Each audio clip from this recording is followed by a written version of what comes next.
Là, on va voir la gestion du texte. On travaillait sur des options de bloc de texte et les lettrines, on va en profiter. Alors, ici, je vais commencer par aller chercher sur Internet du faux texte, donc générateur de faux texte. Je vais récupérer deux paragraphes, voilà, un CTRL-C, CTRL-V.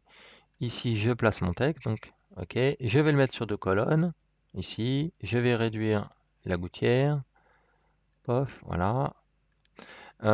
Ici, je vais insérer un caractère de saut.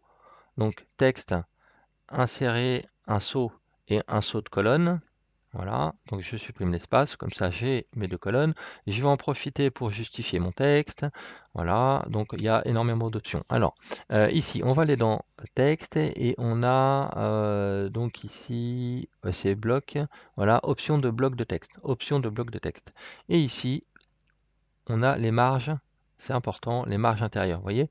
Les marges à l'intérieur du bloc. Un petit peu l'équivalent des marges sur des pages. Et du coup, on va faire la même chose sur des blocs. On peut gérer des marges. On peut déverrouiller les marges ici pour avoir une marge différente à gauche, à droite, en haut, en bas. Donc bien évidemment, on peut jouer. Hein, ici, par exemple, je vais mettre une marge plus importante en hauteur. Donc je déverrouille. Et là, vous voyez, hop, voilà, je joue sur une marge plus importante sur le haut. Voilà. Donc on fait comme ça, on met à 10. Voilà. Ensuite, tout ce qui est lettrines. Alors, les lettrines, je vais agrandir un peu mon texte. Voilà. Et je vais agrandir également, parce que je trouve que l'espace entre colonnes, voilà, c'est pas la gouttière. Voilà. Ok. Donc ici, je vais sélectionner maintenant mon texte, mon premier bloc. Vous voyez ici, je sélectionne mon texte. Et dans le menu paragraphe, j'ai ici une option. En cliquant sur le hamburger, ça s'appelle un menu hamburger en aparté. Donc j'ouvre le petit menu et j'ai ici lettrines et style imbriqué. Donc j'ai bien évidemment sélectionné un paragraphe. Donc là, je vais lui demander une lettrine. Alors on pense à mettre l'aperçu ici. Donc je vais lui demander de mettre une lettrine sur deux lignes. Hein.